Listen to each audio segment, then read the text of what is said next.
तो बच्चों आज जो है जेईई मेन का पीवाई को डिस्कस कर रहे हैं अपन 22 जनवरी की इवनिंग जो है शिफ्ट 2 का पेपर, ठीक है।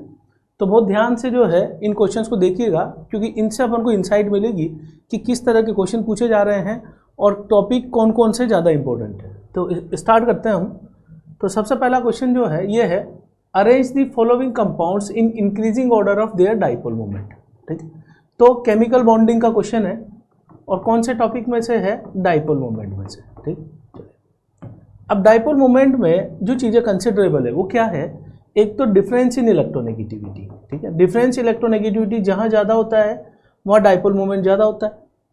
और अगर हमारे पास इस केस में अगर हमारे पास ऐसा होता है कि डाइपोल मोमेंट एक से ज़्यादा होते हैं तो नेट रिजल्टेंट भी देखा जाता है वेक्टर एडिशन से। तो मैं यहाँ स्टार्टिंग करता हूँ, जैसे ए ऑप्शन हम चेक कर रहे हैं, NF3 का स्ट्रक्चर कैसे होता है, ठीक। तो NF3 का स्ट्रक्चर आपको पता होगा इस तरीके से, फ्लोरीन, ये फ्लोरीन, ये फ्लोरीन, और यहाँ पे हमारे पास होता है एक लोन पेयर, ठीक। तो इस केस में ऐसा होता है कि यहाँ पर लोन पेयर का जो डाइपोल मोमेंट है it is shown away from the atom, fluorine is more electronegative. तो ये डाइपोल मोमेंट जो है तीन एक डायरेक्शन में होते हैं, एक अपोजिट होता है। इस वजह से इसका डाइपोल मोमेंट बहुत कम हो जाता है। NF3 की बात कर रहे हैं। अब हम बात करते हैं HBr, ठीक है। तो HBr में हाइड्रोजन 2.1, ब्रोमीन 2.8 के आसपास होता है। तो डाइपोल मोमेंट ब्रोमीन की तरफ दिखाया जाता है, म्यू ये डायरेक्शन होगा। फिर तीसरा मॉलिक्यूल में ले रहा हूँ H2S, ठीक है। तो H2S में किस तरीके से होगा डाइपोल मोमेंट, यहाँ पे सल्फर की तरफ, इधर यहाँ सल्फर की तरफ। तो नेट रिजल्टेंट हमारा यहाँ पे जो है वो हो जाएगा, अगर ये म्यू है, ये म्यू है, तो नेट रिजल्टेंट इस डायरेक्शन में होने वाला है। अब चूंकि अगर मैं HBr से कंपेयर करूं H2S को, तो यहाँ पे डाइपोल मोमेंट 2 है और उनका नेट रिजल्टेंट इस डायरेक्शन में है। तो HBr की तुलना में H2S ज़्यादा हो जाएगा, ठीक है। यहाँ पे हम NF3 को कंपेयर करें तो ये अपोजिट डायरेक्शन के डाइपोल मोमेंट की वजह से थोड़ा सा कैंसिल आउट होता है, इसलिए NF3 जो है वो लीस्ट पोजीशन पे आएगा। उसके बाद हम कंपेयर कर रहे हैं यहाँ पे क्लोरोफॉर्म को। तो क्लोरोफॉर्म में जो है डाइपोल मोमेंट किस तरीके से होता है, CH, Cl, Cl और Cl। यहाँ पे क्या होता है, Cl का डाइपोल मोमेंट इलेक्ट्रोनेगेटिविटी ज़्यादा है तो इस डायरेक्शन में, हाइड्रोजन की डायरेक्शन में ये थोड़ा अपोजिट कैंसिल आउट करता है। तो लेकिन तीनों जो है इलेक्ट्रोनेगेटिविटी बहुत हाई है, इस वजह से जो है क्लोरोफॉर्म जो है हाईएस्ट डाइपोल मोमेंट कैटेगरी में आएगा। और जो इनकी एक्सपेरिमेंटल वैल्यू है वो भी इसको जो है यहाँ पे इस वाले ऑप्शन को जो है वेरीफाई करती है, क्योंकि यहाँ थोड़ा सा एक डाउट रहता है बच्चे के दिमाग में कि चूंकि इलेक्ट्रोनेगेटिविटी अलग अलग है, ठीक है, और डाइपोल मोमेंट म्यू का भी अलग होगा, उसमें भी आपको जो है डाई एटॉमिक है, बाकी पोलो एटॉमिक है। तो ये सारे फैक्टर कंसिडरेबल करने के बाद जो ऑप्शन हमारा आता है वो कौन सा आता है, ए ऑप्शन। क्लोरोफॉर्म सबसे ज़्यादा, उसके बाद H2S, देन HBr और उसके बाद ये वाला। यहाँ जाते हैं हम, consider the given figure and choose the correct option. अब इसमें करेक्ट ऑप्शन जो है यहाँ पे अगर हमें देखना है तो क्वेश्चन ये एक्टिवेशन एनर्जी के बारे में बात कर रहा है। तो ये क्वेश्चन किसका है, केमिकल काइनेटिक्स का। केमिकल काइनेटिक्स में यहाँ पे क्वेश्चन आता है किससे, ऑरेनियस इक्वेशन टॉपिक से, ठीक है, ऑरेनियस इक्वेशन से। तो टॉपिक और चैप्टर जो है वो अपन साथ में लिखते जा रहे हैं ताकि आपको ध्यान रहे कि कैसे क्वेश्चन आते हैं। अब यहाँ पे जो चार्ट दे रखा है, ये कर्व दे रखा है, प्रोडक्ट की एनर्जी ज़्यादा है तो इसका डेल्टा H होगा E product minus E reactant. चूँकि ये ज़्यादा है इसलिए ये नेट जो है पॉजिटिव होगा, और पॉजिटिव का मतलब रिएक्शन कौन सी होगी, एंडोथर्मिक, ठीक है। ये रिएक्शन कौन सी हो जाएगी, एंडोथर्मिक, ठीक। तो ये ऊपर आ रहा है तो ये एंडोथर्मिक रिएक्शन के लिए कर्व है। अब अगर मैं यहाँ से एक्टिवेशन एनर्जी के बारे में बात करूँ तो एक्टिवेशन एनर्जी होता है कि रिएक्टेंट से थ्रेशोल्ड पे जहाँ तक हम पहुँचाते हैं, ये जो गैप होता है ये एक्टिवेशन एनर्जी कहलाता है। इस हिसाब से एक्टिवेशन एनर्जी E1 और E2 का सम होगा। तो एक्टिवेशन एनर्जी फॉरवर्ड रिएक्शन के लिए, फॉरवर्ड रिएक्शन का मतलब क्या है कि हम रिएक्टेंट से कहाँ तक जा रहे हैं, प्रोडक्ट तक, ठीक। तो ये फॉरवर्ड रिएक्शन के लिए एक्टिवेशन एनर्जी क्या हो जाएगी, E1 प्लस E2। और हमें ये पता है कि रिएक्शन हमेशा उस डायरेक्शन में जाती है जिधर प्रोडक्ट स्टेबलाइज हो, और प्रोडक्ट अगर स्टेबलाइज होता है, अगर प्रोडक्ट ज़्यादा स्टेबल होगा तो एक्सोथर्मिक होगा। अब चूंकि यहाँ एनर्जी जो है ये इसकी ज़्यादा है, ठीक है, तो इस केस में जो है हम ये कह सकते हैं कि एंडोथर्मिक में रिएक्टेंट इज मोर स्टेबल, तो product is less stable then reactant. क्यों? क्योंकि डेल्टा एच यहाँ पे पॉजिटिव था। अगर नेगेटिव होता तो नेगेटिव के केस में हमें कहते हैं कि एनर्जी रिलीज हो रही है, और एनर्जी क्यों रिलीज हो रही है? क्योंकि प्रोडक्ट इज मोर स्टेबल। कब? जब डेल्टा एच नेगेटिव होता। लेकिन चूंकि इसका कर्व ऊपर आ रहा है और ये एंडोथर्मिक रिएक्शन है, इसका मतलब reactant is more stable. Reactant को एनर्जी देने के बाद वो प्रोडक्ट में कन्वर्ट हो रहा है, इसलिए हम ये कह रहे हैं कि प्रोडक्ट जो है वो लेस स्टेबल है। नेक्स्ट क्वेश्चन की तरफ हम मूव कर रहे हैं। The species which does not undergo disproportion reaction. Disproportion reaction का मतलब क्या होता है कि एक एलिमेंट है, उसी का जो है, सपोज करो एक एलिमेंट मैंने लिया, सपोज इसका एग्जांपल लिख रहा हूं मैं, H2O2 से H2O और O2 में कन्वर्ट हो जाए, तो -1 से -2 और 0 में चला गया, यानी ऑक्सीडेशन नंबर सेम एलिमेंट का बढ़ रहा हो और कम हो रहा हो, तो इसको हम बोलते हैं डिसप्रोपोर्शन रिएक्शन। ठीक, यानी कि एलिमेंट का ऑक्सीडेशन नंबर बढ़ भी रहा हो और घट भी रहा हो। अब इस केस में ऐसा होता है कि क्लोरीन जो एलिमेंट है, इसकी ऑक्सीडेशन स्टेट की जो रेंज है वो होती है -1 से लेकर +7 तक। अब एलिमेंट जब अपनी हाईएस्ट स्टेट में होता है तो इसके पास कोई चांस नहीं है कि इससे ये ऊपर जा सके। उस केस में हमेशा ये नीचे ही आता है, और नीचे आता है तो always it is a oxidising agent, always oxidising agent की तरह काम करेगा। और अगर लोवेस्ट में है तो always reducing agent, always reducing agent. अच्छा, बीच में कहीं भी आ जाएगा तो ये दोनों की तरह काम कर सकता है, both as reducing agent and oxidising agent, और इस केस में डिसप्रोपोर्शन शो कर सकता है।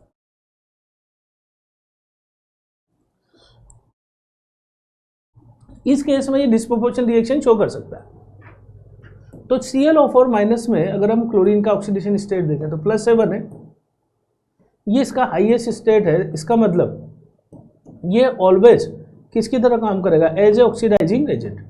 तो इसका डिसप्रोपोर्शन नहीं हो सकता, तो आंसर इज बी। ठीक, इसके बाद हम नेक्स्ट देख रहे हैं। नेक्स्ट क्वेश्चन यहाँ पे बोल रहा है match list with the less second. ठीक है, अब हमें ये पता है ये फंक्शन कौन कौन से, गिब्स एनर्जी है, एंथैल्पी है और इंटरनल एनर्जी है। ठीक, तो इंटरनल एनर्जी जो है du इज इक्वल टू होता है CV। अगर मैं टोटल हीट कैपेसिटी की बात करूं तो du/dt इज इक्वल टू क्या हो जाएगा बच्चों? CV। तो du/dt तो किसके बराबर हो गया? CV के बराबर। ये इसको साथ मैच कर दिया।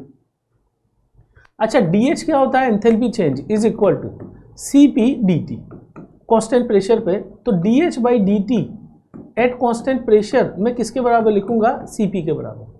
तो हमारा ये चीज किसके बराबर हो जाएगा? इज इक्वल टू CP के बराबर। ठीक, चलो इसके बाद जब हम dg लिखें तो dg हो जाएगा is equal to VdP minus SdT।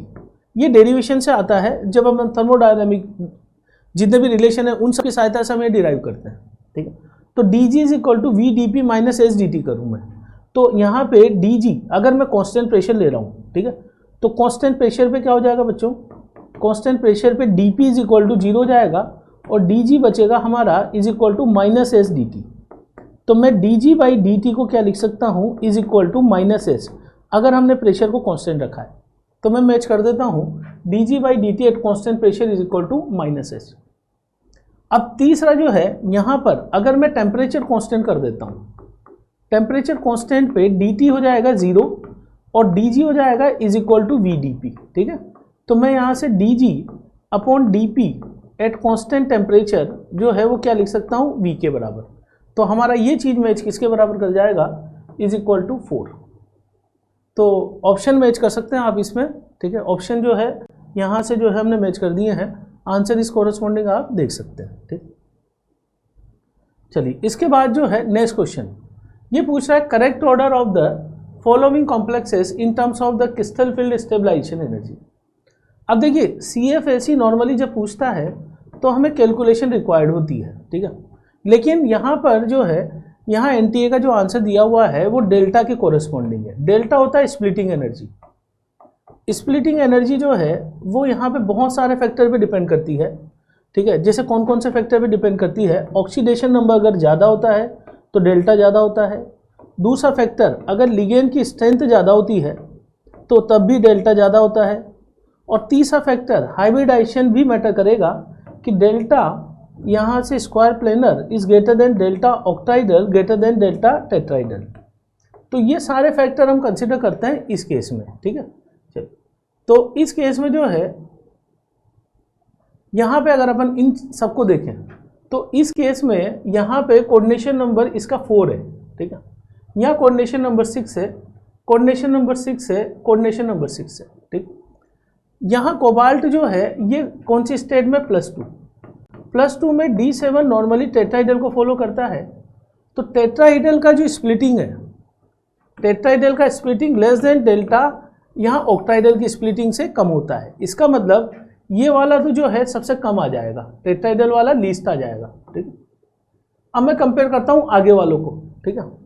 आगे वालों को कंपेयर करूँ मैं तो कोबाल्ट अगर +2 में है और कोबाल्ट +3 में है, ठीक है, तो ऑक्सीडेशन नंबर बढ़ने पर भी डेल्टा बढ़ता है। तो अगर मैं यहाँ पे इन दोनों को कंपेयर करता हूँ, कोबाल्ट +2 को कोबाल्ट +3 से कंपेयर करूँ तो ज़्यादा ये वाला आएगा, ठीक है।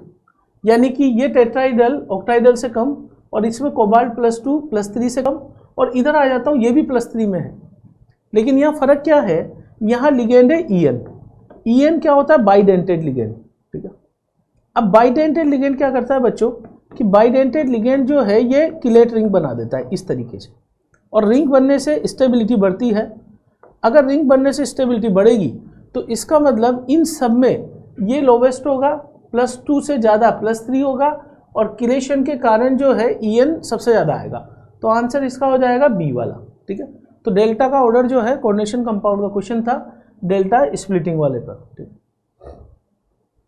आगे हम आते हैं इस क्वेश्चन पे, density of 3 molar NaCl solution. 3 molar का मतलब क्या होता है, 3 मोल्स पर लीटर, ठीक। 3 मोल्स पर लीटर हो गया, ठीक। इसका मतलब ये हुआ कि 3 मोल अगर हमारे पास NaCl है तो कितने में पड़े हुए हैं, इन 1 लीटर सॉल्यूशन। अब ये तो हमने इसको इंटरप्रेट कर लिया कि मोलारिटी दे रखी है, डेंसिटी दे रखी है इसकी, और पूछ क्या रहा है तो क्वेश्चन में पढ़ देता हूँ कि density of 3 molar NaCl solution is 1.25 ग्राम पर ml, the molarity of the solution is. तो यहाँ पे अपन आगे बढ़ते हैं। इस केस में 1 लीटर सॉल्यूशन मतलब कितना हो जाएगा, 1000 ml, और डेंसिटी हमें दे रखी है 1.25। हम अगर वॉल्यूम को डेंसिटी से मल्टीप्लाई कर देते तो मास आ जाएगा, ये हो जाएगा 1250 ग्राम, ठीक। अब हमारे पास 3 मोल NaCl पड़ा हुआ है सॉल्यूट, इसका मोलर मास होता है 58.5 ग्राम, तो मैं मल्टीप्लाई कर देता हूँ इसे 0.5, ये हो जाएगा अपना 5, और इधर से जो है 175.5 ग्राम, ठीक। अब इतना तो NaCl पड़ा हुआ है, ये NaCl किसका काम कर रहा है, it is working as a solute, और यहाँ से मैंने ये मास किसका निकाल लिया, सॉल्यूशन का। जब हमारे पास सॉल्यूट और सॉल्यूशन है तो अब अगला काम क्या करते हैं, हम सॉल्वेंट का मास निकाल लेते हैं। तो सॉल्वेंट का मास होता है सॉल्यूशन माइनस सॉल्यूट, ठीक है। अब सॉल्यूशन हमारे पास कितना है, इज इक्वल टू, सॉल्यूशन हमारे पास है 1250 ग्राम, और इसमें से माइनस करेंगे 175.5 ग्राम, ठीक। यहाँ से इसका डिफरेंस जो है वो आ जाएगा हमारे पास, ठीक है। इसको सब माइनस कर देते हैं तो ये अप्रोच जो है कितना आ जाएगा, इज इक्वल टू, ये आ जाएगा 10.75 ग्राम के आसपास, ठीक है। और केजी में इसे चेंज कर लूँ 1.075 kg, ठीक। चलो अब मोलालिटी हम कैसे निकालते हैं, मोलालिटी का फार्मूला होता है, molality is equal to number of moles of solute upon weight of solvent in KG.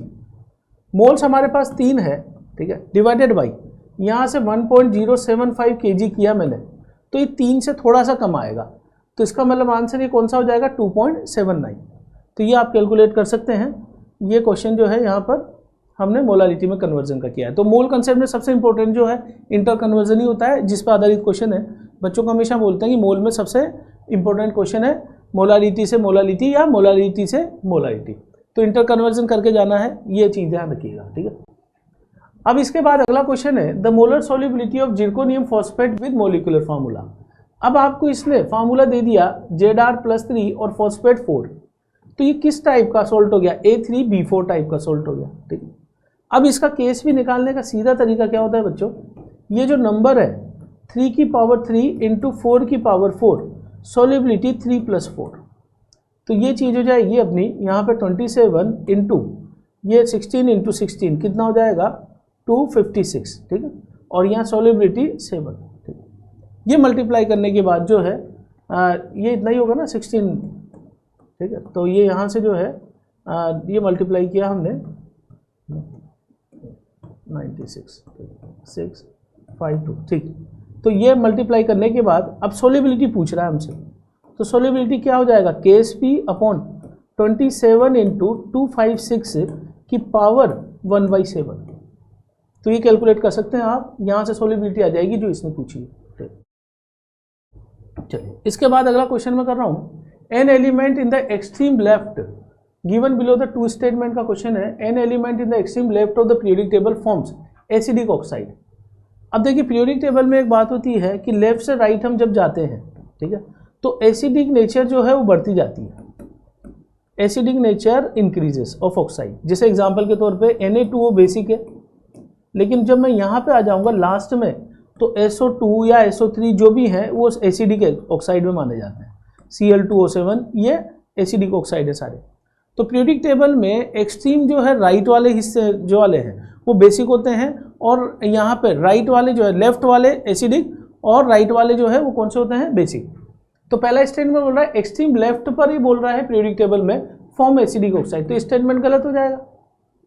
और आगे बोल रहा है acid is form during the reaction between water and oxide of reactive metal present in the extreme right of the periodic table. तो extreme right पर जैसे sulphur है, chlorine है, ये सब कौन से ऑक्साइड बनाते हैं, ये एसिडिक बनाते हैं, और इनकी वाटर से रिएक्शन कराएंगे तो ये एसिड बनाने लग जाते हैं। तो यहाँ पे एसिड फॉर्म होता है जो एक्सट्रीम राइट वाले हैं, ठीक। इसका मतलब ये स्टेटमेंट करेक्ट है। तो first is wrong and second statement is, first is wrong, second statement is true. तो ये क्वेश्चन हमारा इस पर आधारित है। इसके बाद अपन आ जाते हैं, given below are the two statements. Statement first है a spectral line will be observe for a 2px से 2py ट्रांसमिशन। स्टेटमेंट 2 है 2px and 2py are degenerate orbitals in the light of the above statement. अब बच्चों ये देख लो आप कि p में जो 3 ऑर्बिटल होते हैं p सबशेल में, वो px 2p में बात कर रहा हूँ, 2py और 2pz, ठीक।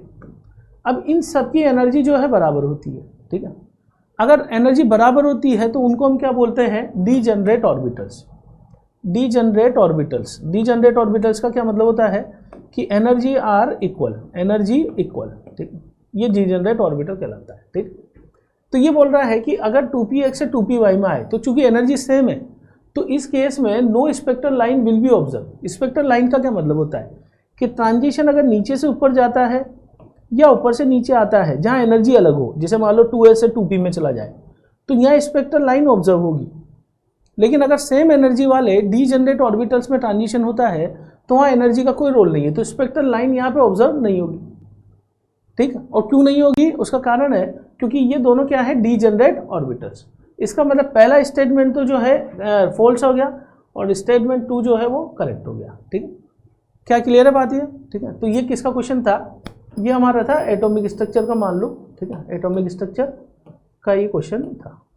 चलो पीरियोडिक टेबल भी मान सकते हैं इसको अपन, ठीक। तो एटॉमिक स्ट्रक्चर में डीजनरेट ऑर्बिटल पे सबशेल पे आधारित क्वेश्चन। आगे बोल रहा है identify the homoleptic complex that are low spin.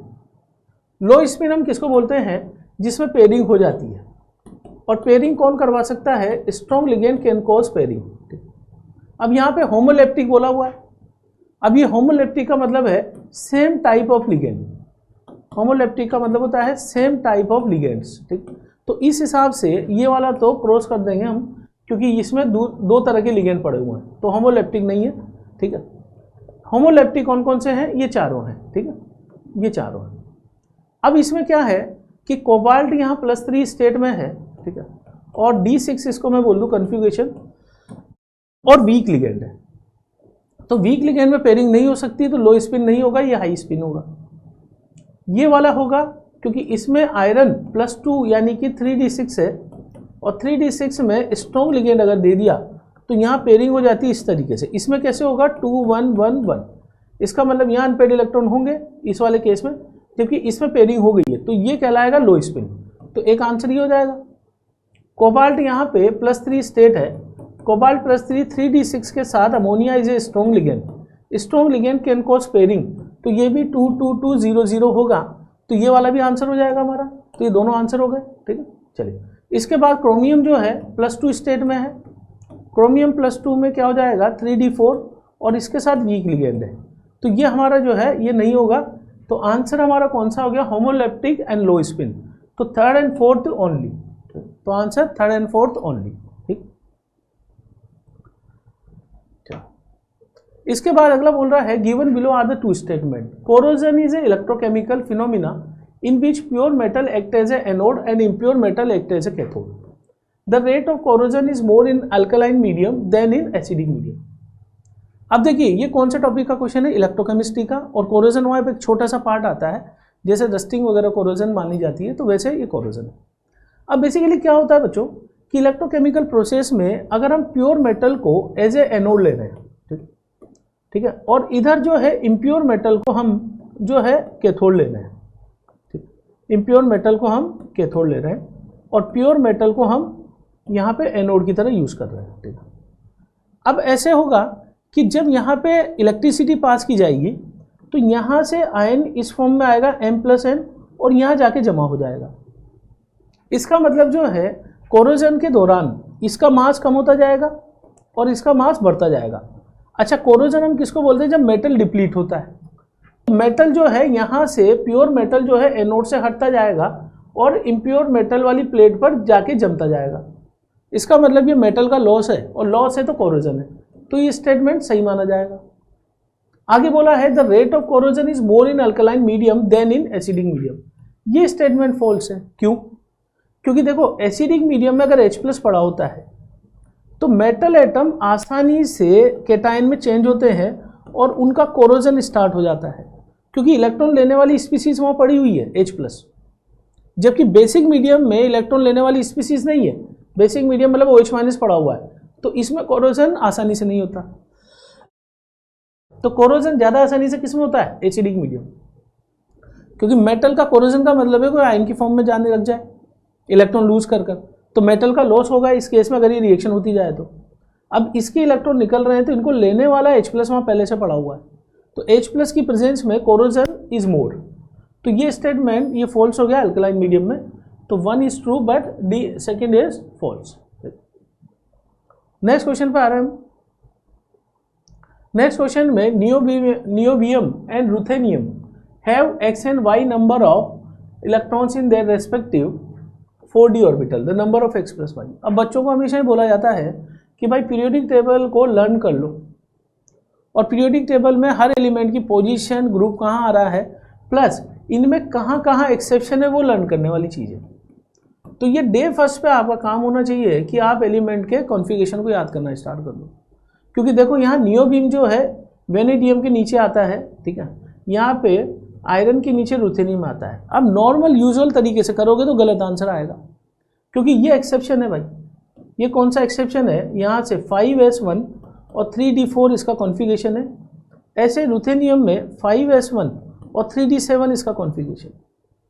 तो नॉर्मल तरीके से अगर बच्चा इसको निकालेगा तो गलत आंसर आने वाला है। ये दोनों एक्सेप्शन में काउंट होते हैं, यहाँ से 3d4 और यहाँ से 3d7। तो हमारे पास x and y number of electron in d orbitals, तो 4 और 7 यानी कि 11 आंसर आ जाएगा। तो बच्चों ये बहुत अच्छा क्वेश्चन है, एक्सेप्शन वाला क्वेश्चन है पीरियोडिक टेबल का। तो आपको डी ब्लॉक में जो एलिमेंट्स हैं उनका कॉन्फ़िगरेशन याद करके जाना चाहिए, और कॉन्फ़िगरेशन ए ब्लॉक का भी याद करके जाओ, क्योंकि ऐसे क्वेश्चन कई सारी शिफ्ट्स में आए हैं। तो ए ब्लॉक के कॉन्फ़िगरेशन उनका एटॉमिक नंबर, डी ब्लॉक के कॉन्फ़िगरेशन उनका एटॉमिक नंबर। तो बच्चों ये याद करोगे तो आपको जो है यहाँ पर जो है वो आगे फ़ायदा होगा डेफिनेटली, क्योंकि 7 क्वेश्चन आपके डी और ए ब्लॉक से आए हैं इसमें। Consider the following cases of standard enthalpy of reaction. ये आपको दिया हुआ है enthalpy of combustion of C2H6, ठीक। ये आपको ये फॉलोइंग एंथैल्पी ऑफ रिएक्शन और C2H6 का आपको कंबशन दे दिया है, ग्रेफाइट का कंबशन दे दिया है, हाइड्रोजन का कंबशन दे दिया। पूछा क्या है, the magnitude of formation of C2H6। अब देखिए सबसे पहला काम हमारा ये होता है कि जिसका फॉर्मेशन पूछा उसकी रिएक्शन लिख लो। 2C graphite plus 3H2 gas से हम क्या बना रहे हैं, C2H6 गैस। अब बच्चों ऐसा है कि इसका डेल्टा एच जब निकालते हैं तो 2 तरीके होते हैं। डेल्टा एच निकालने के 2 तरीके हैं। अगर डेटा फॉर्मेशन की टर्म में है तो formation product minus formation reactant. और अगर डेटा आपका कंबशन की टर्म में है तो combustion reactant minus combustion of product. तो यहाँ पे क्या हो जाएगा बच्चों, यहाँ पे अगर मैं इस रिएक्शन के लिए लिखूँ तो 2 delta combustion of hydrogen plus 3 delta combustion of hydrogen minus delta combustion of C2H6। अब ये मुझे 3 डेटा चाहिए और तीनों डेटा अगर मैं यहाँ से देखूँ तो ये वाला डेटा कंबशन है किसका, C2H6 का। तो मैं ये वाली चीज़ कितना रख दूंगा, ये वाली -1550। ये डेटा किसका है, ये delta combustion of carbon graphite है, ठीक है। तो इस डेटा को उठा के हम यहाँ ले आएंगे। और ये वाला डेटा हाइड्रोजन प्लस ऑक्सीजन से H2O, ये डेल्टा कंबशन किसका है, हाइड्रोजन गैस का। तो कंबशन हाइड्रोजन अपन उठा के इधर ले आएंगे। तो यहाँ से 2 delta combustion hydrogen, 3 delta combustion, ये कार्बन ग्रेफाइट है बच्चों। 2 डेल्टा कंबशन कैसे आया, 2 carbon graphite plus 3 hydrogen gas से हम बना रहे हैं C2H6 गैस। ये फॉर्मेशन है C2H6 का। तो 2 delta combustion of carbon graphite जो कि ये वाला है, 3 डेल्टा कंबशन ऑफ हाइड्रोजन जो ये वाला है, minus delta combustion of C2H6। तो ये डेटा रखने के बाद आप आंसर निकाल सकते हैं इजीली, ठीक है। क्या ये समझ में आ गया, ठीक, क्या ये क्लियर है सब लोग बच्चों को, ठीक। तो यहाँ से हम जो है ये डेल्टा H वाली कंबशन है, थर्मोकेमिस्ट्री का क्वेश्चन है बच्चों। किसका क्वेश्चन है, थर्मोकेमिस्ट्री का ये क्वेश्चन है, ठीक। चलो आगे बोल रहा है कि 20 ml of 2 molar NaCl, V1 is equal to 20 है। क्वेश्चन पढ़ देता हूँ। 20 ml of 2 molar NaCl solution is added to 400 ml of 0.5 molar NaOH solution. The final concentration of solution is. अब देखिए सेम टाइप ऑफ सॉल्यूट को mix कर रहे हैं तो सीधा फार्मूला लगाएंगे। V1 20 ml, M1 बराबर 2, V2 हमारा 400 और M2 हमारा 0.5। सेम सॉल्यूट मिक्स करते हैं तो फार्मूला आता है हमारा M1 V1 plus M2 V2 बराबर M फाइनल और V फाइनल, ठीक। ये फार्मूला याद होगा सब बच्चों को, ठीक है। हमसे ये M फाइनल पूछ रहा है। अच्छा M टोटल कितना हो जाएगा, V टोटल कितना हो जाएगा 420। तो यहाँ रखा मैंने 420, M1 की जगह 2, V1 की जगह 20, M2 की जगह यहाँ पे 0.5 और ये 400। सोल्व करेंगे तो मोलारिटी फाइनल जो है वो हमारी आ जाएगी 40 प्लस 200 डिवाइडेड बाई 420। तो यहाँ से सोल्व कर लेंगे हम। तो ये आपको जो है रिजल्टेंट पूछा है 10 की पावर -2 में आंसर देना था, ठीक। 10 की पावर -2 में, ठीक है। चलिए इसके बाद जो है maximum covalency of non metallic group 15 element में पूछा है इसने। तो 15 ग्रुप में आपको जो है नाइट्रोजन, फास्फोरस, अब ये एक्चुअली नीचे अगर हम बढ़ते जाएं तो ये सॉलिड होते जाते हैं और नाइट्रोजन जो है हमारा गैस स्टेट में है, ठीक। तो इसमें वीकेस्ट ई बॉन्ड पाया जाएगा और वीकेस्ट ई बॉन्ड में आपको जो है नाइट्रोजन की जो मैक्सिमम कोवेलेंसी है, नाइट्रोजन जो है 4 बॉन्ड मैक्सिमम बना पाता है क्योंकि इसके पास एब्सेंस ऑफ डी ऑर्बिटल होता है, एब्सेंस ऑफ डी ऑर्बिटल, ठीक। तो इस केस में नाइट्रोजन जो है जैसे NH4+ बना पाता है तो 4 बॉन्ड मैक्सिमम बनाता है, तो कोवेलेंसी हम इसकी 4 बोलेंगे। इसके बाद जो है ये लास्ट क्वेश्चन है निकल +2 और डाई मिथाइल ग्लाइऑक्साइड। ये जो है निकल +2 की जब रिएक्शन होती है DMG के साथ, एक कॉम्प्लेक्स है, तो यहाँ से एक कॉम्प्लेक्स बनता है निकल DMG होल ट्वाइस, ठीक, और प्लस यहाँ पे DMG होल ट्वाइस जो है ये स्ट्रॉन्ग लिगेंड है और यहाँ पे इस केस में ये रोजी रेड कलर का होता है, वैसे रोजी रेड कलर का होता है, H बॉन्डिंग इससे पाई जाती है। लेकिन ये सिंपली क्या पूछ रहा है, number of hydrogen atoms are there, ठीक है। तो स्ट्रक्चर से पता लग जाएगा हमें CH3C, यहाँ से CCH3, ठीक है। इसके बाद double bond NOH, double bond NO-, ठीक है। तो ये DMG का फार्मूला है। तो हाइड्रोजन एटम काउंट कर लेंगे 3 + 3 6, यहाँ 7, एक में जो है 7 हो जाएंगे, तो 2 में जो है हमारे पास कितने हो जाएंगे 14। तो बस इसमें DMG का ही रोल था, कॉम्प्लेक्स का कोई रिएक्शन हमें करना नहीं था इसमें, ठीक है। पहला क्वेश्चन था identify number of structure from the following which can be correlated with D glyceraldehyde. इनमें से कौन डीग्लिसरल्डिहाइड के साथ कोरिलेटेड है? यस। तो आप यदि देखोगे तो क्वेश्चन बहुत सिंपल सा ही है। हमें पता है कि जब भी फिशर फॉर्मूले में, यदि फिशर फॉर्मूले में एक ही काइरेल कार्बन है और उसका OH ग्रुप या NH2 ग्रुप राइट साइड है तो उसे हम D कहते हैं। और यदि काइरेल कार्बन 2 या 2 से ज्यादा हो तो इंडिविजुअली तो मैं 2D 3D लिखूंगी, लेकिन overall configuration is based on the last highest जो काइरेल कार्बन का IUPAC नंबर होता है उसके D और L कॉन्फ़िगरेशन पर डिपेंड करता है। अच्छा, DL कॉन्फ़िगरेशन निकालने में आपको एक इंपॉर्टेंट कंडीशंस होती है कि जो फिशर फॉर्मूला होता है उसमें कार्बन की चेन मिडिल लाइन पे है और IUPAC numbering should start from top to bottom. अब यदि हम देखें तो ये एल्डिहाइड है, ये OH राइट साइड है, 2D 3D, ये तो काइरेल कार्बन ही नहीं है, इसमें 2 काइरेल कार्बन है। ओवरऑल इसको हम क्या बोलेंगे? डी कॉन्फ़िगरेशन बोलेंगे। इसमें भी एल्डिहाइड ऊपर है, individually 2D 3L 4D, 3 chiral carbon है। इंडिविजुअली यदि हमसे पूछ रहा है तो हम ऐसे बताएंगे, लेकिन ओवरऑल उसे डी बोले या एल बोले, दैट डिपेंड अपॉन लास्ट जो काइरेल कार्बन होता है उस पर डिपेंड करेगा। तो ये भी हमारा डी कहलाएगा। एल्डिहाइड ये हो गया 2D 3L 4L, ओवरऑल ये एल कहलाएगा। अब देखो कितना अच्छा क्वेश्चन है, ऑलमोस्ट सभी से हुआ भी होगा, पढ़ाया जाता है।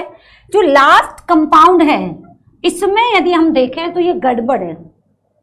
लास्ट कंपाउंड में मुझे पता है ये क्वेश्चन बच्चों बहुत इजी सा था, सबको लगा होगा ये तो बहुत आसान है, तुरंत हो गया, लेकिन लास्ट वाले में देखिए एल्डिहाइड नीचे दे रखा है, जबकि मैंने अभी आपको बोला DL नेमिंग के लिए IUPAC numbering should start from top to bottom. यदि नहीं है तो उसे सही करो।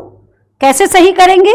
मॉलिक्यूल को कन्वर्ट करके। तो क्या मैं इस मॉलिक्यूल को, सपोज करो एल्डिहाइड नीचे है, तो मैं इस पूरे मॉलिक्यूल को 180 डिग्री पर इंटरचेंज करूं। एवरी काइरेल कार्बन हैव 2 इंटरचेंजेस, तो इस पूरे मॉलिक्यूल को यदि मैं 180 डिग्री चेंज कर देती हूं, ये बीच में 3 काइरेल कार्बन है, एल्डिहाइड के जस्ट बगल वाला OH पहले लेफ्ट साइड था, राइट साइड हो जाएगा, लेफ्ट था राइट हो गया। ये सेकंड नेक्स्ट वाले का राइट था, लेफ्ट हो जाएगा, लेफ्ट से राइट हो जाएगा, लास्ट वाला काइरेल कार्बन ही नहीं है। तो इसका यदि मैं ओवरऑल कॉन्फ़िगरेशन देखती हूं तो डी। तो बहुत सिंपल सा था, 4 कंपाउंड हमको दिए गए थे, DL नोमेनक्लेचर बताना था। ऐसा आगे भी आ सकता है, तो आंसर हो जाएगा 3। ठीक है, चलिए A. Next, when secondary butyl cyclohexane, देखो बेटा कितना अच्छा क्वेश्चन है, इसमें IUPAC नोमेनक्लेचर की भी जरूरत पड़ रही है। Secondary butyl cyclohexane react with bromine in presence of sunlight. तो हमें पता है ब्रोमीन सनलाइट की प्रेजेंस में फ्री रेडिकल सब्स्टिट्यूशन रिएक्शन दिखाता है, and bromine is more selective for 3 degree hydrogen than 2 degree than 1 degree. अब यहाँ पे ये कार्बन भी 3 डिग्री का और ये भी 3 डिग्री का है, तो यहाँ पर कई बच्चों को जो डाउट आ सकता है वो ये आएगा, क्योंकि ब्रोमीन जो होता है वो 3 डिग्री को प्रायोरिटी पे बनाता है सबसे ज्यादा सेलेक्टिवली। यहाँ फ्री रेडिकल बनेगा, यहाँ बनेगा, 2 डिग्री या 1 डिग्री को इग्नोर कर सकते हैं। अब मुझे बताओ इस फ्री रेडिकल पे टोटल कितने अल्फा हाइड्रोजन है? 3 2 1। इस वाले फ्री रेडिकल पे कितने अल्फा हाइड्रोजन हैं? 2 2 1। Which one is more stable? More stable carbon free radical. बिल्कुल कंसेप्चुअली उसको अपन यदि समझें, हमको पता है bromine is more selective for 3 degree hydrogen than 2 degree and 1 degree. 3 degree को हटाएगा, 3 डिग्री भी 2 हैं, तो मेजर प्रोडक्ट इससे बनेगा। ये हमारा कंसेप्ट हो गया Br। चलो चेक करते हैं, यहाँ इसमें लिखा हुआ है यहाँ 2 डिग्री पे, यहाँ 2 डिग्री पे, आंसर देख लीजिए कहाँ आना चाहिए, इस जगह। इसमें कई बच्चों को गड़बड़ हो सकता है, कई बच्चे ए आंसर भी टिक कर सकते हैं, लेकिन कंसेप्चुअली आंसर इसका डी होगा। किया ये करेक्ट सभी ने? चलिए next, match the compound with the appropriate catalyst and reagent for their reduction into corresponding amine. हमें एमाइन बनाना है तो हमें पता है एमाइड में क्या मिलाएं, एमाइड में LiAlH4 मिलाएं तो ये उतने ही कार्बन का अमाइन बना सकता है। चलिए देखते हैं ऑप्शन में LiAlH4, तो ए का मैचिंग हो गया थर्ड। नाइट्रो आयरन से, जिंक से या टिन से in presence of HCl all nitro group reduce into NH2, तो इसका मैचिंग हो गया fourth. Cyanide reduce into amine by H2Ni second.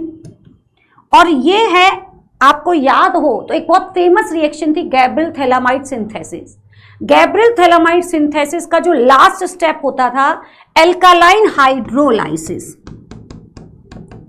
Alkaline hydrolysis करने पर ये 3 डिग्री एमाइड टूट के गैब्रियल थैलामाइड सिंथेसिस के लास्ट स्टेप में which is use for the preparation of 1 degree amine, हम एल्कालाइन हाइड्रोलाइसिस करते हैं तो प्रोडक्ट 1 डिग्री एमाइन बनेगा और alkaline hydrolysis given in option 1। तो 3, 4, 2, 1। चलो चेक करते हैं ऑप्शन में। ए का 3, 4, बी का आंसर 4, 2, 1।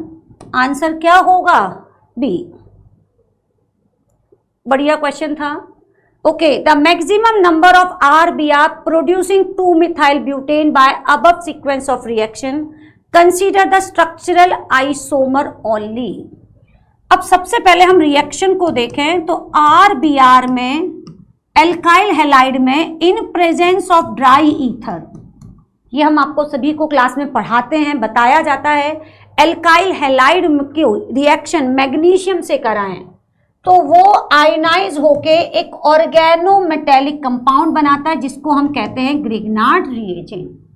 और Grignard reagent further react with H2O, क्योंकि यहाँ R पे माइनस है, that behave as a very strong base, तो R रिएक्ट करके बनाएगा RH और ये एक एसिड बेस रिएक्शन से हमारा प्रोडक्ट बन गया हाइड्रोकार्बन। ये हमको पता है। अब उन्होंने हाइड्रोकार्बन हमको ऑलरेडी दे रखा है, तो आप सोचो MgBr की जगह हाइड्रोजन आ चुका है, इसका मतलब इसमें हमने कोई चेंज नहीं किया है। लास्ट में जहां भी हेलोजन है उस जगह MgBr बनेगा और लास्ट में MgBr की जगह हाइड्रोजन सब्स्टिट्यूट होगा। तो क्या मैं ब्रोमीन यहां लगा सकती हूं, ब्रोमीन यहां लगा सकती हूं, ब्रोमीन यहां लगा सकती हूं और मान लीजिए ब्रोमीन यहां लगाऊं, क्या इन चारों का IUPAC नाम अलग अलग है? Structurally all four structures have different IUPAC name, और जब चारों का IUPAC नाम अलग है लेकिन all four after reaction with magnesium, Mg डालने पर सारे MgBr बनेंगे, H2O डालने पर सभी का प्रोडक्ट यही बनेगा। लैंग्वेज में लिखा स्ट्रक्चरली तो आंसर होगा 4। ठीक है, नाम स्ट्रक्चर अपन देख सकते हैं। GOC का क्वेश्चन बहुत सिंपल और बोला भी जाता है कि भाई GOC का क्वेश्चन आएगा, आता भी है, बहुत इंपॉर्टेंट पार्ट है। GOC में कार्बोकैटायन की स्टेबिलिटी यदि हम देखेंगे तो फर्स्ट में बेंजाइल कार्बोकैटायन की पैरा पोजीशन पे मिथॉक्सी ग्रुप है जो उसमें +M इफेक्ट लगा रहा है। ये मिथॉक्सी ग्रुप है लेकिन मेटा पे है और मेटा पे ग्रुप होने की वजह से जब वो इलेक्ट्रॉन लेगा तो यहाँ पोलराइजेशन नहीं होगा, यानी -I इफेक्ट। इसमें यदि हम देखें तो बेंजाइल तो सब में कॉमन है, इस पे कोई इफेक्ट नहीं है। और ये बेंजाइल ग्रुप के पैरा पोजीशन पे CH3 है जो +I इफेक्ट और हाइपर कॉन्जुगेशन लगाता है। और कार्बोकैटायन की stability proportional to +M than +HC than +I। पहले देखते हैं +M, जितना ज़्यादा +M होगा वो उतना ज़्यादा स्टेबल होगा। तो most stable carbocation out of this 4 is first. अच्छा, मान लो ऑर्डर लिखना होता, ऑर्डर ऑफ स्टेबिलिटी यदि हम देखें तो मोस्ट स्टेबल है A, देन आंसर आएगा C, then D, then B।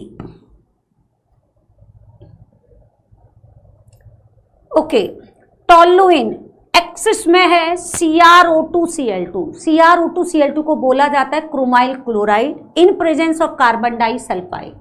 तो टोलुइन पर जब हम क्रोमाइल क्लोराइड डालते हैं, बहुत फेमस इजी सी रिएक्शन है, कई बार जेईई मेन में पूछी जा चुकी है, इसको हम बोलते हैं इटार्ड ऑक्सीडेशन।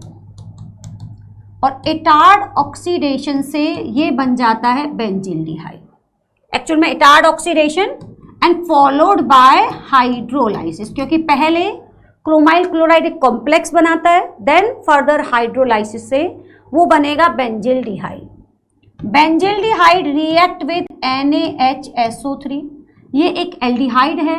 सोडियम बाइसल्फाइड से एल्डिहाइड की न्यूक्लियोफिलिक एडिशन रिएक्शन होगी, और न्यूक्लियोफिलिक एडिशन रिएक्शन में ये जो कंपाउंड है ये बन जाएगा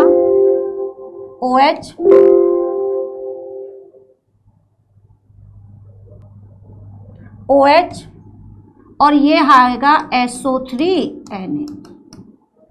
देखो उसमें ये डालने के बाद एक फिल्टर बनता है और ये एक रेसिड्यू हो गया, ये हमारा रेसिड्यू है A। अब रेसिड्यू में आगे आप देखोगे जो रेसिड्यू A है उसमें डाइल्यूट HCl डाल दिया। अब हमको पता है कि जो सोडियम मेटल होती है वो इमीडिएटली HCl के पास जाएगी, तो यानी ये कॉम्प्लेक्स वापस क्या होगा, एसिडिक मीडियम में ये जो सॉल्ट है वापस रिएक्शन को रिवर्ट कर देगा, और रिएक्शन रिवर्स होके वापस एल्डिहाइड बनाएगी, और ये बाहर निकल जाएगा आपका NaCl और H2SO4, H2SO3 या SO4 के फॉर्म में बाहर निकल जाएगा।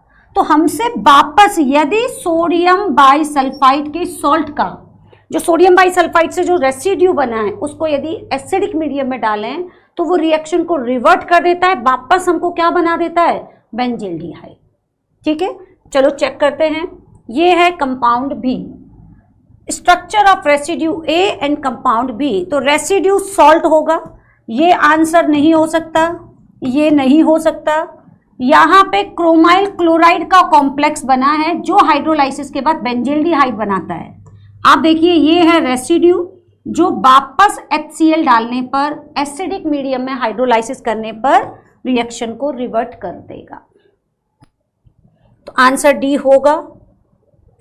द एल्केन फ्रॉम बिलो, बहुत सिंपल क्वेश्चन था, बहुत इजी सा क्वेश्चन था, पर इंटरेस्टिंग पॉइंट ये है सारे IUPAC नाम दे रखे थे। यदि आपने एक भी IUPAC नाम की स्ट्रक्चर गलत बनाई तो गलत हो जाएगा। ऑक्टेन 1 2 3 4 5 6 7 8, ऑक्टेन के 4th कार्बन पर इथाइल, 3 और 4th कार्बन पर मिथाइल, ये ए ऑप्शन है। मैं बी बना देती हूँ, टेट्रा मिथाइल हेक्सेन, हेक्सेन के 2 2 और 4 4। चलो सी ऑप्शन में 2 2 3 3 टेट्रा मिथाइल पेंटेन, 2 2 3 3 पेंटेन। और नेक्स्ट है हेप्टेन 1 2 3 4 5 6 7, 2 2 4 2 3 4 और 5। मैंने जो जो ऑप्शन दे रखे थे उनकी स्ट्रक्चर बना ली। अब आप क्वेश्चन को रीड करते हैं। पूछा है 2 सेकेंडरी हाइड्रोजन, और मुझे लगता है ऑलमोस्ट सभी बच्चों को पता है hydrogen present on 2 degree carbon. इसमें 2 डिग्री कार्बन 1 है, 2 है, 3 है, 4 है और एक 5। तो 2 डिग्री कार्बन है हमारे पास 5, तो 2 डिग्री हाइड्रोजन कितने हो गए, 10। इसमें चलते हैं, ये है 2 डिग्री कार्बन, तो 2 डिग्री कार्बन 2 है, तो 2 डिग्री हाइड्रोजन 4 हो गए। इसमें यदि आप देखेंगे तो सिर्फ 2 डिग्री कार्बन 1 है, 2 डिग्री हाइड्रोजन 2 है, जो क्वेश्चन की डिमांड है। फिर भी चलो चेक कर लेते हैं, 1 2 और कहीं आपके पास नहीं है 2 degree carbon 2, 2 degree hydrogen 4। Language में नंबर लिखा था, हाईएस्ट नहीं पूछा था, लैंग्वेज में नंबर लिखा था कि केवल 2 degree hydrogen. The compound with molecular formula C6H6, ये एक बहुत बढ़िया इंटरेस्टिंग क्वेश्चन था, मजेदार क्वेश्चन है, क्योंकि जनरली होता क्या है, C6H6 का नाम सुनते ही ऑन एन एवरेज हर बच्चे के दिमाग में जो जेई की तैयारी करता है एक ही बात आती है कि बेंजीन है। लेकिन अब क्वेश्चन पढ़ते हैं, कहीं उन्होंने एरोमेटिक बेंजीन कुछ नहीं लिखा हुआ है। The compound with molecular formula C6H6 which give only one monobromo derivative. अच्छा, यहां लाइन से पढ़ोगे, कहीं भी उसने एरोमेटिक नहीं बोला, कहीं ये नहीं बोला है कि जो मोनोब्रोमो डेरिवेटिव है वो सनलाइट की प्रेजेंस में हो रहा है, रिएक्शन का कोई नाम नहीं दे रखा। ठीक है, आगे लिखा है and take up 4 mole of hydrogen पर मोल ऑफ हाइड्रोजनेशन, यानी कि जो C6H6 है ये 4 मोल हाइड्रोजन ले रहा है। ठीक है, इन प्रेजेंस ऑफ हाइड्रोजनेशन, इसका मतलब इसके पास कितने पाई बॉन्ड हैं? 4 pi bond present in given compound, क्योंकि अपन सभी जानते हैं हाइड्रोजनेशन में नंबर ऑफ पाई बॉन्ड जितने होते हैं उतने ही मोल H2 गैस कंज्यूम होती है। अब इसका आंसर देखिए, बड़ा इंटरेस्टिंग क्वेश्चन है। C6H6 में 4 मोल और हमको पूछा है इसमें पाई इलेक्ट्रॉन्स कितने हैं। आपको पता है C6H6 का DU निकाल रहे हैं, तो बताओ इसका DU कितना आ रहा है? 4। अब यहां एरोमेटिक बेंजीन तो दे नहीं रखा। अब हमारे पास ऑप्शन ये है, सबसे पहले कि यदि मान लो कई बच्चों के दिमाग में आएगा कि मैडम इसका भी तो मोनोब्रोमो प्रोडक्ट एक ही बन रहा है, 1 मोनोब्रोमो प्रोडक्ट, बट कितने मोल H2 गैस कंज्यूम करेगा हाइड्रोजनेशन में? 3 मोल। तो ये आंसर नहीं है। ज्यादातर बच्चों को लगा होगा आंसर बेंजीन है, बेंजीन में एक ही ब्रोमो कहीं भी लगा दो, IUPAC नाम सेम आएगा। लेकिन जब बेटा अपन उसमें H2 गैस डालेंगे तो H2 गैस डालने पर ये एक ही 3 मोल H2 गैस लेगा, जबकि यहां नाम लिखा है 4 मोल, तो ये आंसर नहीं है। तो फिर क्या करें भाई? लैंग्वेज में उसने बोला नहीं है ना ब्रोमिनेशन कब कराना है। मेरे पास टोटल 6 कार्बन है, 1 2 3 4 5 6, और मेरा DU कितना है? 4, और लैंग्वेज में कह रहा है मोनोब्रोमो। तो क्या मैं यहां ट्रिपल बॉन्ड और यहां ट्रिपल बॉन्ड लगा दूं? अब बताओ, जब मैं इसमें ब्रोमीन डालूंगी, क्योंकि ब्रोमीन कैसे डाल रहे हैं, किसकी प्रेजेंस में रिएक्शन करा रहे हैं, कुछ नहीं दे रखा, बस उसने बोला है ब्रोमो प्रोडक्ट एक बनेगा। And what is the meaning of bromo product? एक हाइड्रोजन हटा के एक ब्रोमीन लगाना है। तो इधर इधर इधर इधर, यहां तो हाइड्रोजन है ही नहीं, हाइड्रोजन केवल इस कार्बन पे है या इस कार्बन पे है। अब आप लेफ्ट साइड लगाओ चाहे राइट साइड लगाओ, आप लेफ्ट साइड लिखो चाहे राइट साइड लिखो, बताओ प्रोडक्ट सेम है या नहीं है? मोनोब्रोमो प्रोडक्ट, मोनोब्रोमो प्रोडक्ट कितना आया? 1। दूसरा, इस पे जब हाइड्रोजन गैस डालूंगी ड्यूरिंग हाइड्रोजनेशन तो ये कितने मोल H2 गैस कंज्यूम करेगा? 4 मोल। इसका मतलब ये इस कंपाउंड की बात कर रहा है। अब बताओ इसमें पाई इलेक्ट्रॉन कितने हैं? कितने पाई बॉन्ड हैं? 4 पाई बॉन्ड, और 4 पाई बॉन्ड का मतलब 8 इलेक्ट्रॉन। इंटीजर क्वेश्चन था। यहां पे क्वेश्चन बड़ा अच्छा है। जनरली होता है क्या, C6H6 को देख के बच्चे के दिमाग में एक ही चीज आती है कि ये तो बेंजीन है। उन्होंने एरोमेटिक कुछ नहीं दिया, और ये बेंजीन नहीं है इसको क्लैरिफाई करने के लिए उन्होंने नीचे लिख दिया 4 मोल हाइड्रोजन गैस। ठीक है, अच्छा क्वेश्चन था, बढ़िया क्वेश्चन था न्यूमेरिकल के फॉर्म में। Statement, nitrogen, sulphur, halogen, phosphorus present in organic compounds are detected by Lassaigne test. POC chapter में आपको पढ़ाया जाता है, लेसाने टेस्ट किया ही जाता है नाइट्रोजन, सल्फर, हेलोजन को आइडेंटिफाई करने के लिए। स्टेटमेंट बिल्कुल सही है। अब लेकिन याद हो लेसाने सॉल्यूशन बनाते कैसे हैं? ऑर्गेनिक कंपाउंड को एक्सेस में सोडियम डाल के स्ट्रॉन्ग हीट करते हैं। तो स्ट्रॉन्ग हीट के बाद जो बचा हुआ सॉल्यूशन होता है फिल्टर आउट करने के बाद, उसी को लेसाने सॉल्यूशन कहते हैं। तो ये पहली लाइन सही है, लेकिन दूसरी line, the element present in compounds are converted from covalent to ionic, बिल्कुल सही है, by fusing the compound with magnesium. Lassaigne solution बनाया इसीलिए जाता है क्योंकि सोडियम एक मेटल है, रिएक्टिव मेटल, उससे उसके जो बॉन्ड है वो आयनिक हो जाएं। इसमें मैग्नीशियम लिख के गलती कर दी, इसलिए ये फॉल्स है। चलो, पहला स्टेटमेंट ट्रू, दूसरा फॉल्स, आंसर हो जाएगा बी। मैंने कुछ गलत टिक कर दिया क्या? अच्छा, बोथ लिखा है। Statement 1 is true and statement second is false.